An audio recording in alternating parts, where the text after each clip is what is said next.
ये कहानी है बिहार के दरभंगा की, जहां आत्माराम नाम का एक बुजुर्ग आदमी अपना छोटा सा चिकन करी और चावल का ढाबा चलाकर अपने परिवार का गुजारा करता था। आत्माराम के दो बेटे थे। बड़े बेटे का नाम भोला था और छोटे बेटे का नाम रामू था। भोला अपने पिता के साथ रहकर ढाबे और घर के सभी कामों में उनका हाथ बटाता था। वहीं दूसरी ओर रामू शहर में रहकर अपनी पढ़ाई पूरी कर रहा था। परिवार की आर्थिक स्थिति अच्छी नहीं थी, इसीलिए आत्माराम दोनों बेटों को एक साथ पढ़ाने का खर्च नहीं उठा सकता था। इसी वजह से उसने रामू को पढ़ने के लिए शहर भेजा, जबकि भोला ने अपने पिता का साथ देने का फैसला किया। समय बीतता गया और बढ़ती उम्र के कारण आत्माराम के हाथों में पहले जैसी ताकत और स्वाद नहीं रहा। अब उसके हाथों की बनी चिकन करी और चावल पहले जितनी लजीज नहीं लगती थी। तभी एक दिन उसके यहाँ दो आदमी आते हैं और आत्माराम को देखकर कहने लगते हैं, और क्या हाल है आत्माराम चाचा, सब ठीक ठाक है ना? अरे बेटा, हाँ हाँ सब ठीक है। बताओ तुम लोगों का यहाँ कैसे आना हुआ? अरे आत्माराम चाचा, वो दरअसल क्या है कि हम दोनों ने बहुत दिनों से आपके हाथ का चिकन करी और चावल नहीं खाया। ऊपर से हमें आपके हाथ जैसा स्वाद आज तक कहीं नहीं मिला, और आपके हाथों में तो जादू है, जादू चाचा। अरे तुम लोग भी ना अच्छा मजाक कर लेते हो। अरे आत्माराम चाचा, हम दोनों से अब और भूख बर्दाश्त नहीं होगी। एक काम करो, हम दोनों को एक एक प्लेट चिकन करी और चावल लगा दो। हाँ, एक और बात चाचा, 2 लेग पीस एक्स्ट्रा भी कर देना। हाँ ठीक है बेटा, मैं तुम दोनों के लिए स्पेशल चिकन करी और चावल अभी लगाता हूँ। ये बोलकर आत्माराम उन दोनों को एक एक प्लेट चिकन करी और चावल दे देता है। दोनों खाना खाने के बाद आत्माराम चाचा से कहने लगते हैं, अरे आत्माराम चाचा, ये क्या बना दिया चाचा? हम तो सोच कर आए थे कि आपके हाथ का मस्त चिकन करी और चावल खाकर ही जाएंगे, पर अब इस चिकन करी में वो वाली बात नहीं रही। लगता है आपकी बढ़ती उम्र के कारण आपके हाथ और स्वाद दोनों ही कमजोर हो गए हैं चाचा। अरे बेटा, मुझे माफ करना। अब मेरी बढ़ती उम्र के कारण मैं भी क्या कर सकता हूँ। और हाँ, अगली बार जब तुम मेरे पास आओगे तब देखना, इससे भी अच्छा चिकन करी और चावल बनाकर तुम लोगों को खिलाऊंगा। अभी के लिए थोड़ा इंतजार कर लो, मुझे फिर से अपने पुराने फॉर्म में आने में थोड़ा समय लगेगा।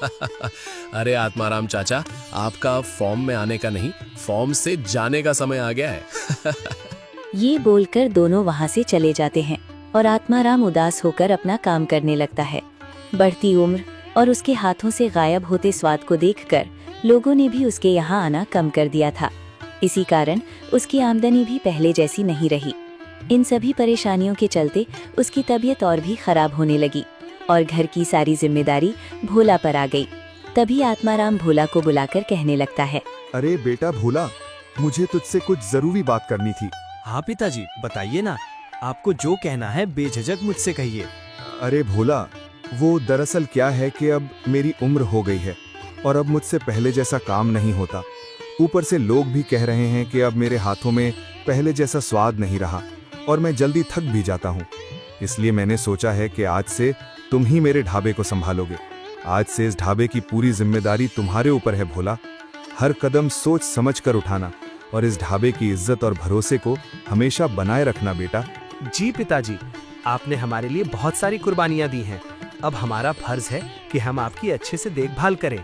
और रही ढाबा चलाने की बात, उसमें तो मैं माहिर हूँ, क्योंकि मैंने सब कुछ आपसे ही सीखा है। आप ज्यादा चिंता मत कीजिए पिताजी, आप बस आराम से रहिए और मजे कीजिए, बाकी सब मैं संभाल लूंगा। अच्छा, ठीक है भोला। ये बोलकर दोनों बाप बेटे सो जाते हैं। अगले दिन सुबह होते ही भोला जल्दी उठकर चिकन लेने जाता है। चिकन लेकर वो ढाबे पर आता है और चिकन करी और चावल बनाना शुरू कर देता है। खाना तैयार होते ही वो जोर जोर से आवाज लगाकर कहने लगता है, गर्मा गर्म चिकन करी, चावल भी कमाल, भोला के ढाबे का सबसे निराला धमाल।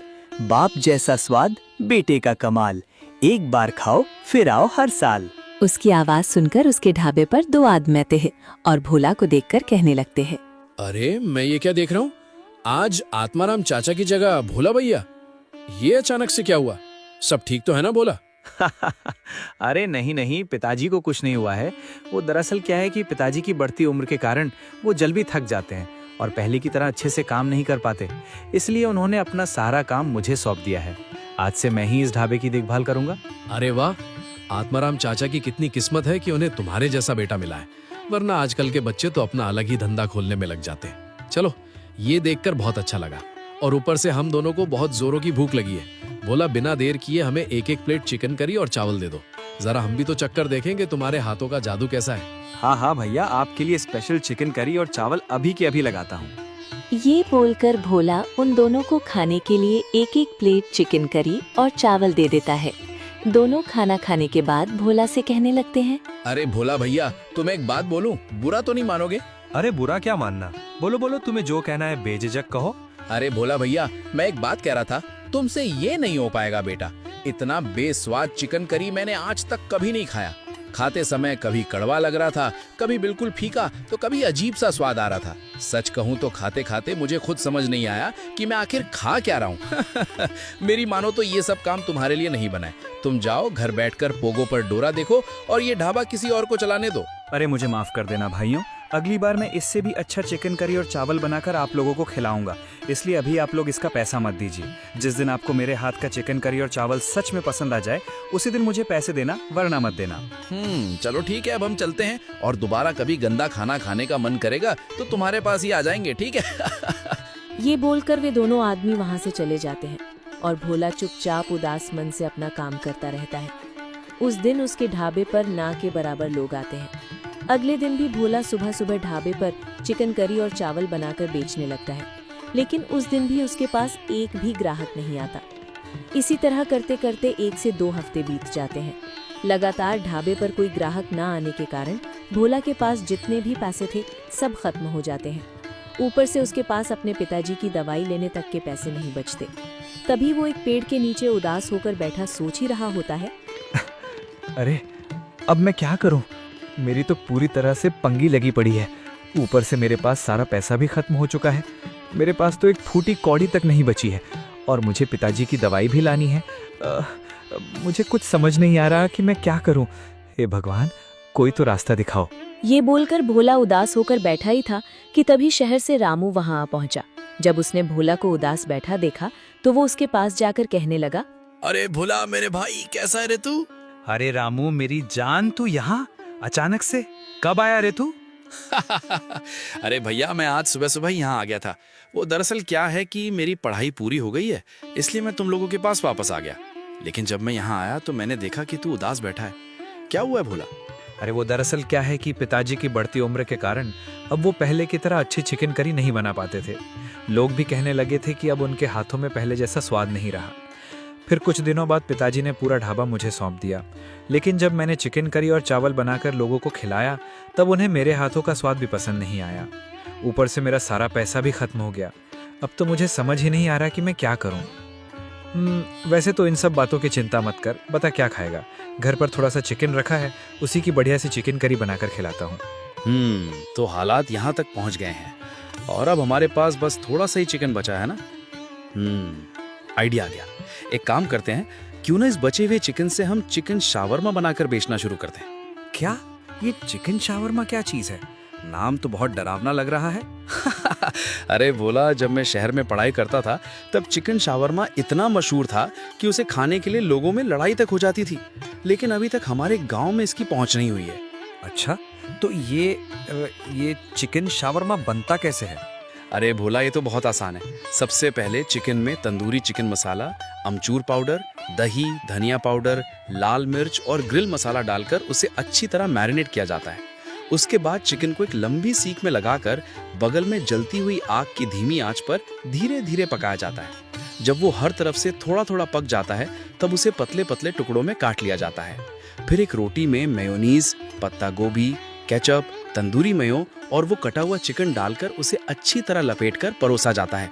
खाने में तो इसका मजा ही कुछ और होता है और सबसे अच्छी बात, ये काफी सस्ता भी पड़ता है। अरे वाह रामू, तू तो बड़ा आदमी बन गया है रे। चलो ठीक है, एक बार इसे बनाकर देखते हैं। चल मेरे साथ घर, वहीं ये चिकन शावरमा बनाते हैं। जरा हम भी तो देखें आखिर ये ऐसी क्या चीज है जो लोगों का दिल जीत रही है। ठीक है बोला, चल आज तुझे एक ही बाइट में पूरा शहर घुमा कर ले आता हूँ। ये बोलकर दोनों घर की ओर जाने लगते हैं।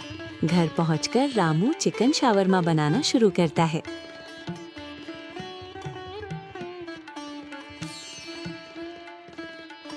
शावरमा तैयार होने के बाद वो खाने के लिए एक प्लेट भोला को देता है।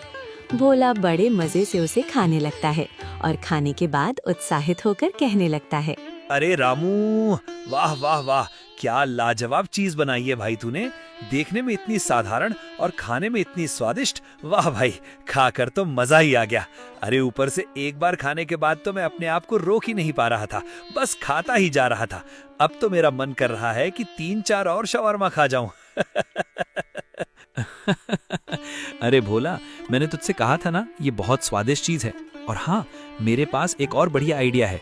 क्यों ना हम कल से ढाबे पर चिकन करी और चावल की जगह चिकन शवारमा बेचना शुरू करें। इससे लोगों को एक नया स्वाद मिलेगा और उन्हें हमारा शवारमा इतना पसंद आएगा कि वे बार बार हमारे ढाबे पर आया करेंगे। वैसे तेरा आइडिया इतना भी बुरा नहीं है रामू। ठीक है, तो तय रहा, कल से हम चिकन करी की जगह चिकन शवारमा बेचना शुरू करेंगे। अगले दिन सुबह होते ही रामू अपने बचे खुचे पैसों से सारा जरूरी सामान लेकर आ जाता है और ढाबे पर चिकन शावरमा बनाना शुरू कर देता है। जैसे ही शावरमा बनकर तैयार होता है, उसकी लाजवाब खुशबू चारों ओर फैल जाती है। तभी रामू जोर जोर से आवाज लगाकर कहने लगता है, गर्मा गर्म चिकन शावरमा, खाओ भाई, मत करना ड्रामा। राम के हाथों का ऐसा कमाल, एक बाइट खाओ, बोलो बेमिसाल। उसकी आवाज सुनकर उसके ढाबे पर एक आदमी आता है और रामू से कहने लगता है, अरे रामू भैया, क्या बेच रहे हो भैया, जिसकी खुशबू मेरे घर के आंगन तक आ रही है। ओहो, मैं तो सिर्फ इसकी खुशबू से ही खिंचा चला आया हूँ। वाह वाह वाह, कितनी लाजवाब खुशबू आ रही है। मेरे मुंह में तो अभी से पानी आना शुरू हो गया है। वैसे रामू भैया, बेच क्या रहे हो? मैं यहाँ चिकन शावरमा बेच रहा हूँ। पूरे गांव में मैं अकेला आदमी हूँ जो चिकन शावरमा बेच रहा है। एक बार खाकर तो देखिए भाईजान, आपका मन ही नहीं, आत्मा भी तृप्त हो जाएगी। चिकन शावरमा, ये क्या चीज है रामू भैया? मैं तो इसका नाम ही पहली बार सुन रहा हूँ। अरे मेरे भाई, ये जो चिकन शावरमा है ना, ये शहर में बहुत मशहूर है। लोग इसे खाने के लिए आपस में लड़ तक पड़ते हैं। इतना स्वादिष्ट होता है कि एक बार खाओगे तो बार बार खाने का मन करेगा। और सबसे अच्छी बात, इसे बनाना भी बहुत आसान होता है। अरे वाह वाह, ये तो और भी अच्छी बात है। वैसे रामू भैया, एक चिकन शावरमा कितने में बेच रहे हो? एक चिकन शावरमा मात्र 40 रुपए का है। क्या, इतना सस्ता? अरे वाह, चलिए रामू भैया, अब मुझसे और इंतजार नहीं होगा। मुझे फटाफट एक चिकन शावरमा लगा दीजिए जरा। हाँ, क्यों नहीं भैया, अभी आपके लिए गर्मा गर्म चिकन शावरमा तैयार करता हूँ। ये बोलकर रामू उस आदमी को एक चिकन शावरमा दे देता है। वो आदमी बड़े मजे से शावरमा खाने लगता है और खाने के बाद खुशी से कहने लगता है, अरे वाह वाह वाह महाराज, ये क्या बवाल चीज बना दी है भैया आपने। एक बार खाते ही मेरा मन कर रहा है कि एक और खा जाऊं। वाह वाह वाह, खाकर तो मजा ही आ गया। एक काम कीजिए भैया, मेरे लिए 4 चिकन शावरमा और पैक कर दीजिए। मैं अकेले घर जाकर आराम से बैठकर मजे से खाऊंगा। मुझे बहुत अच्छा लगा कि आपको मेरे हाथ का चिकन शावरमा इतना पसंद आया। पार्सल लेकर वो आदमी खुशी खुशी वहाँ से चला जाता है। देखते ही देखते रामू के ढाबे पर लोगों की लंबी भीड़ लगने लगती है। देखते ही देखते उसका सारा चिकन शावरमा सिर्फ 1 घंटे में ही बिक जाता है। दोनों भाई खुशी खुशी एक दूसरे से बात करने लगते हैं। अरे रामू मेरे भाई, तेरा आइडिया तो सच में काम कर गया रे। वाह, पहले ही दिन इतना सारा मुनाफा। अरे वाह रामू, मजा ही आ गया। क्या जबरदस्त आइडिया दिया है तूने। अगर ऐसे ही चलता रहा तो हमारी सारी परेशानियां अपने आप खत्म हो जाएंगी। आज तो मैं बहुत खुश हूँ। अरे भोला, तू भी ना, अब तू बिल्कुल चिंता मत कर, मैं आ गया हूँ ना। अब हमें आगे बढ़ने से कोई नहीं रोक सकता। ये बोलकर दोनों खुशी खुशी घर चले जाते हैं। अगले दिन फिर सुबह सुबह रामू और भोला चिकन शावरमा की तैयारी में लग जाते हैं।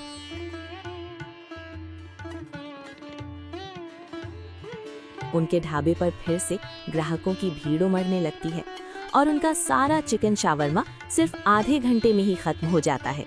इसी तरह देखते देखते 1 महीना बीत जाता है। इस दौरान रामू और भोला को अच्छा खासा मुनाफा होने लगता है और दोनों खुशी खुशी चैन की जिंदगी जीने लगते हैं।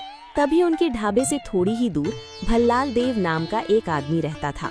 वो मटन करी और चावल का ढाबा चलाया करता था, जहां हमेशा ग्राहकों की भीड़ लगी रहती थी। लेकिन जिस दिन से रामू और भोला ने चिकन शावरमा बेचना शुरू किया था, उसी दिन से उसके ढाबे पर ग्राहक आने लगभग बंद हो गए थे। अब गांव के ज्यादातर लोग उन्हीं दोनों के ढाबे पर जाने लगे थे। इन सब बातों से तंग आकर भल्लाल देव मन ही मन गुस्से में कहने लगा, अरे ये रामू और भोला ने तो मेरी नाक में दम करके रखा है। जब से इस रामू के बच्चे ने गांव में कदम रखा है तब से कुछ न कुछ नया निकालकर लोगों को अपनी तरफ खींच रहा है। इसकी वजह से मेरा तो बहुत ज्यादा नुकसान हो रहा है। मुझे कुछ न कुछ करना ही पड़ेगा, वरना थोड़े ही दिनों में मुझे तेल चटाई वाला धंधा शुरू करना पड़ेगा। अरे बाप रे, ना बाबा ना, इन दोनों की तो मैं पूंगी बजा कर ही रहूंगा। आइडिया, एक काम करता हूँ, अभी जाकर इन दोनों को धमका कर आता हूँ। वैसे भी इस गांव में तो मेरा ही दबदबा है। जैसे ही मैं इन्हें धमकाऊंगा दोनों की वहीं पर पैंट गीली हो जाएगी। ये बोलकर भल्लाल देव वहाँ से निकल जाता है और रामू व भोला के ढाबे की ओर चल पड़ता है। ढाबे पर पहुँचते ही वो गुस्से में उनसे कहने लगता है, अबे ओ भोला और रामू, तुम दोनों की इतनी हिम्मत कि मेरे ढाबे से थोड़ी ही दूर अपना ढाबा खोल लिया।